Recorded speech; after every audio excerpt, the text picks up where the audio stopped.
आज बघा बाबासाहेबांच्या या स्मारकाला 75 वर्ष पूर्ण झालेले आहेत आणि महापरिनिर्वाण दिन आहे। या निमित्त आमच्या वंचित बहुजन आघाडीच्या करवीर तालुका तसेच आमच्या पक्षातर्फे आम्ही असं नियोजन केलेलं आहे की बाबासाहेबांचे विचार सगळ्या देशभर पसरलेलेच आहेत, पण आपल्या तमाम नवीन युवकांना देखील त्यांचे आचार विचार समजले पाहिजेत म्हणून एक पुस्तक आम्ही हाराच्या ऐवजी संकलन करत आहोत आणि तेच पुस्तक आम्ही गरजूंना आणि नवीन तरुणांना त्याचं वाटप करत आहोत की जेणेकरून बाबासाहेबांचे विचार हे रुजले जावेत आणि अखंडितपणे बाबासाहेबांचे विचार हे समाजात रुजले पाहिजेत, हीच या वक्तव्याची आमची भावना आहे। प्रत्येकाच्या आयुष्यावर डॉक्टर बाबासाहेब आंबेडकरांचा इम्पॅक्ट आहेच।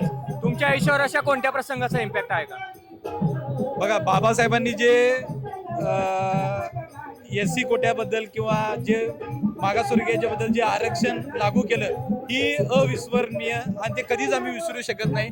आणि त्यांच्यामुळं जे दलित आणि जो मोठा वर्ग, जी मोठी दरी होती ती दरी मिटून दलितांना कुठं त्यांना न्यायाचं आणि हक्काचं व्यासपीठ आणि ती जागा मिळालेली आहे।